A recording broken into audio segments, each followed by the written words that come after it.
Hi, I'm Jamie Lewis, and welcome back to thebassist.net. Today, the quest for tone continues as we dive into this brand new bass amplifier from Gallien-Krueger called the Legacy 800. So today I'm going to go over all of the different features on this thing. I'll point out the ways in which I would actually use it. And of course, I'm going to talk about the good, the bad, and the ugly. But first, let's hear what it sounds like.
Now, I personally think that this style of bass playing is honestly where this amp shines the most. In that rhythm and blues, gospel, really soulful styles of music, because the low end is so deep, so rich and smooth, and you can carve out the upper mids really easily and it doesn't sound too hollow. So if you're playing this kind of music, you really can't go wrong here. Next, let's try something drastically different, okay? Maybe something perhaps you would play on like a modern dance rock kind of track.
Like what the upper mids are doing in this case. It's not getting too honky, which usually is what happens when you do that kind of a boost. And the presence switch is really helping you get the zing and the snap from the Stingray bass, which, to be honest, isn't my thing, but you can always dial that back however you see fit. Next, let's try out something with maybe a bit of distortion and some pick-styled playing, because the Legacy 800 actually has an overdrive engine built into it.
you can really hear how the treble knob and the upper mid knob in this case are really helping the bite of the P-bass to translate in this mix so that the bass is cutting through without sounding harsh like it probably did in that last example.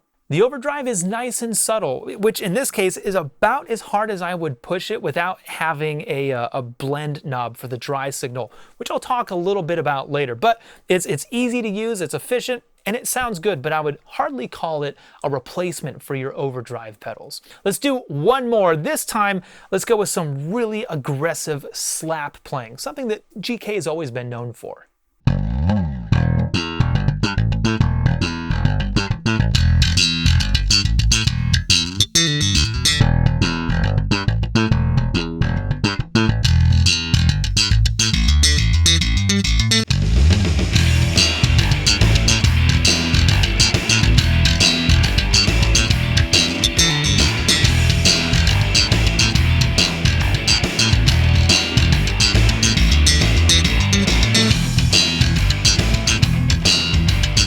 Now you can really hear the difference on this one between the dry bass sound and the affected process signal that's running through the Legacy 800.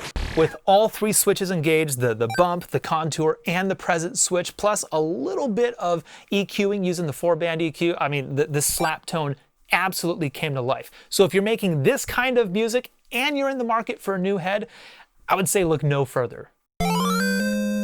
Okay, so now that you've heard what it sounds like in a bunch of different musical contexts, let's talk about some of the different features that you're going to find on the Legacy 800.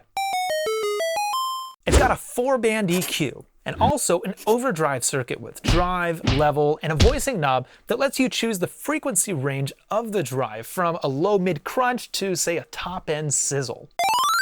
There's also 3 voicing switches, a bump, contour, and presence. On the backside, you'll find a balanced XLR output that can be sent either pre or post EQ. There's also a effects send in return, and you'll see that we have 2 speak-on outputs over here, which can support multiple ohm load capacities, and this head is also available in 500, 800, and 1200 watt models. And I thought that this was a really cool feature that I'm actually seeing a lot of manufacturers put in their gear these days, is there's 2 1/8" inputs in the back for driving a set of headphones and for plugging in an auxiliary cable like to your laptop or your cell phone, MP3 player, whatever. You can read more about the features by clicking on the link in the description of this video or by going to Gallien-Krueger.com/legacy heads. Hey, speaking about clicking on links, make sure you hit the subscribe button on this channel and also click on the notification icon. That way you'll get notified each time I go live. Now I'd like to point out just a few things that didn't impress me about this amp. And let me say that this is just my personal taste, okay? I'm not advocating that, oh, GK got it wrong with this. It's just my opinion, so take it with a grain of salt because it's worth about what you paid for it. Right!